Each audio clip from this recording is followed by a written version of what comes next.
Well, I started skydiving at Oklahoma State University.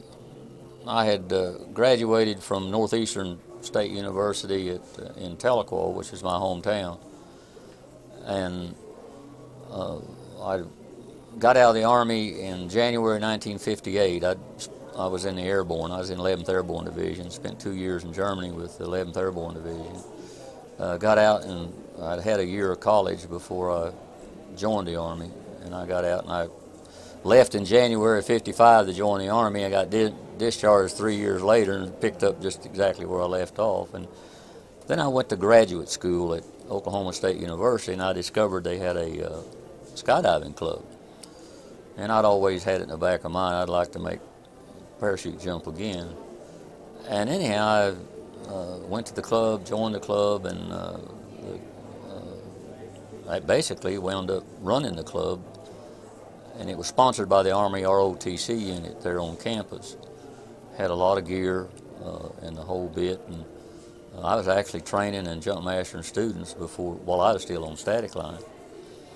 And the club grew and improved, and I got my B license, I don't know, 6, 8 months later, got my C license a year or so after that, and I think it was in the spring of '64 I got my D license. And they advertised in Parachutist magazine that they needed an assistant director at PCA headquarters in Monterey, California. And I applied and was hired.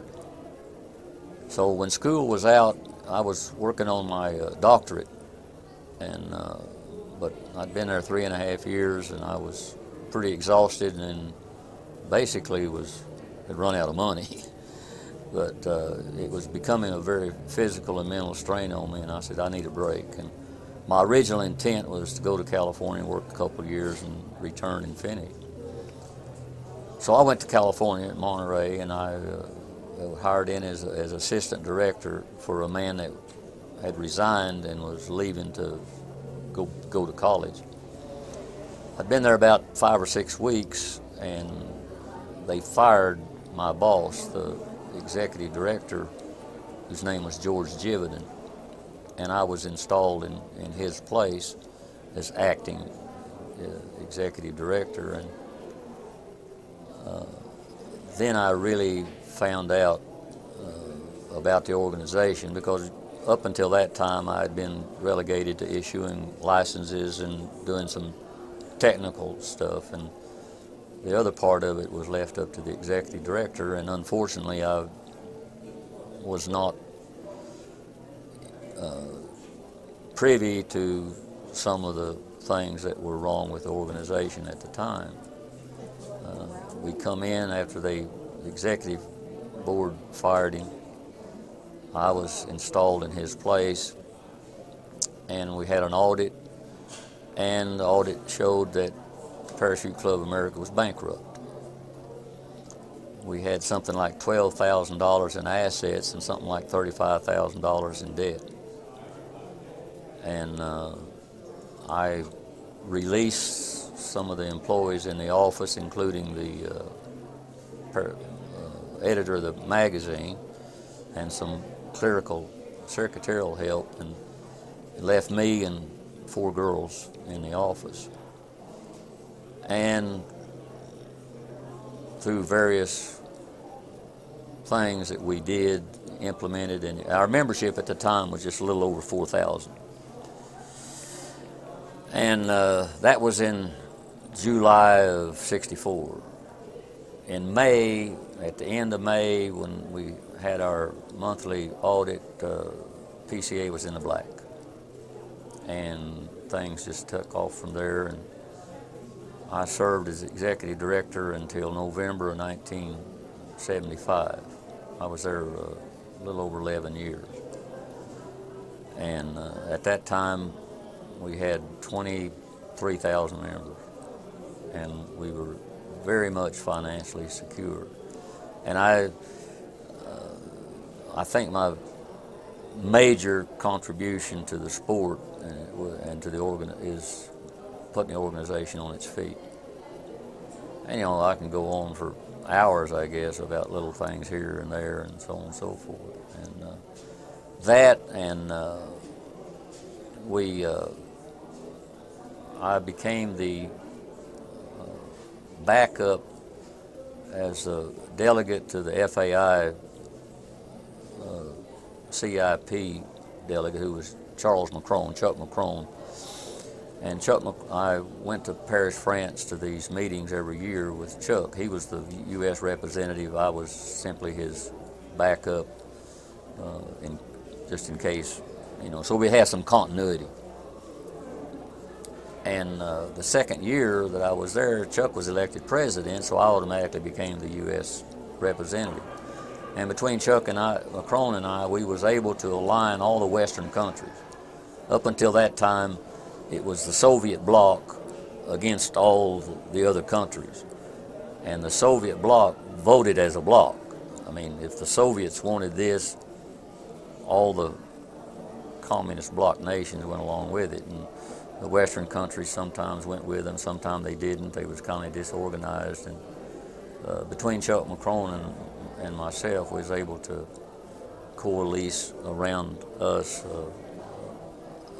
a bloc that actually we could outvote the Soviets. And as we know from last night, and they're talking about the progress of relative work and the whole bit, unfortunately, and I think the people giving the talk didn't really know the ins and outs of it, the difficulty that we had doing this, but the reason it got accepted is because we had gotten the Western countries together, and we voted it in. And we proposed the relative work thing.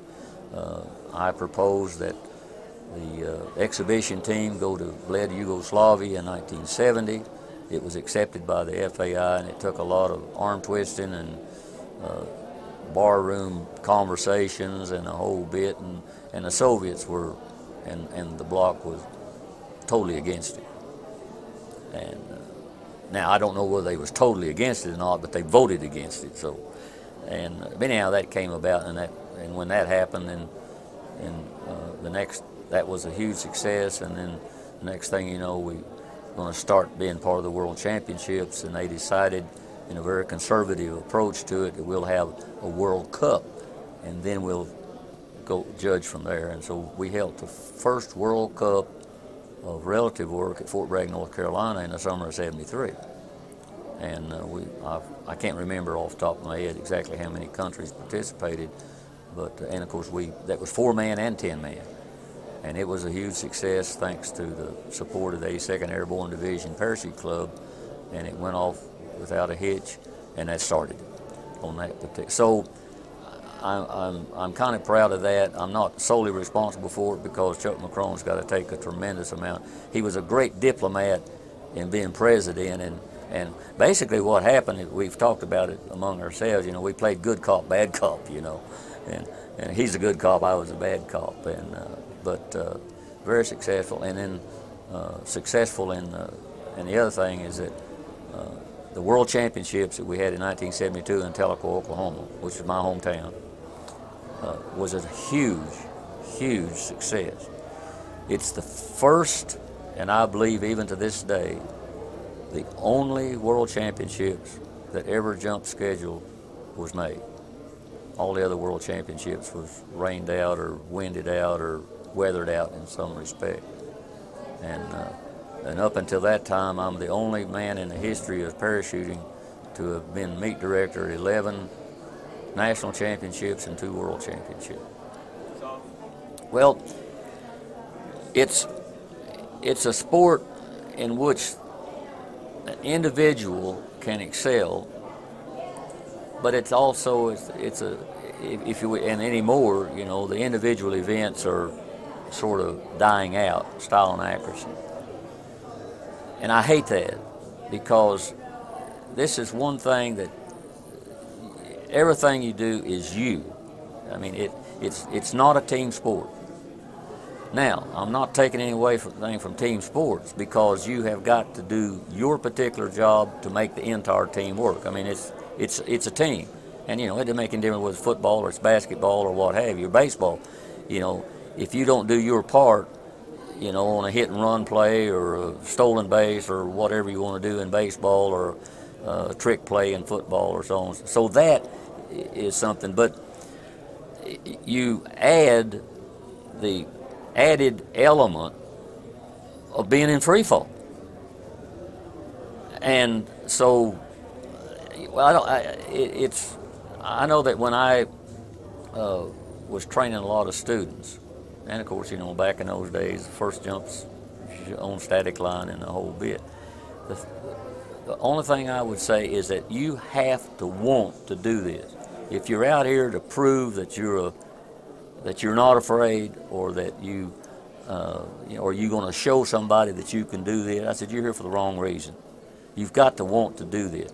And then that's why we have such a, or used to, I'm not sure anymore, I've been so inactive for so many years, is that we had a huge attrition rate. You know, the person that made their first jump, you know, you was lucky if there was 25% of them got to the point of making 10 jumps. But and of course, a lot of that has to do, okay, I really want to do it, I got to do it. They do it, and they say, well, this is not for me. But then, if you're in the right environment and you've got the proper instruction and the proper encouragement, you know, I mean, you can go on to be, I mean, anymore. I mean, guys with 100 jumps are a lot more experienced than I was at 200 jumps.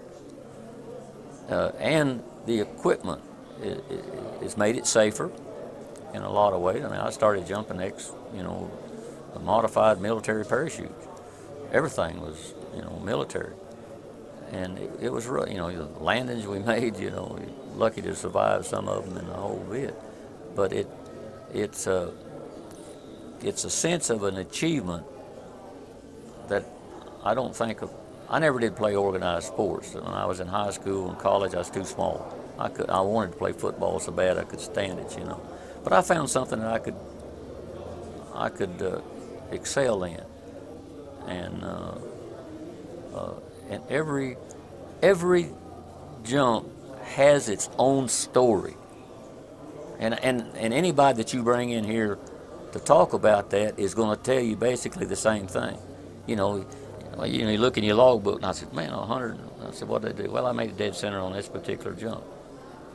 Oh, I remember that. It's the first one I ever made. And so every jump is an experience.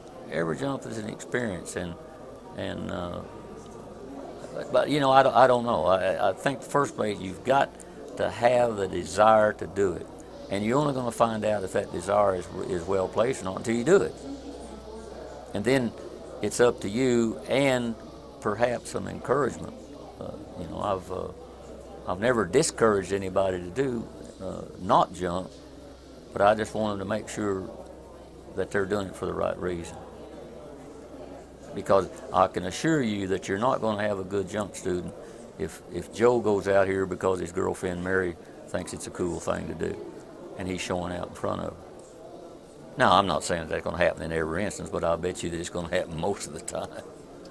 So, you know, as far as, and then, you know, people ask me all the time, knowing what my background is, you know, the old thing, why'd you jump out of a perfectly good airplane story and the whole bit.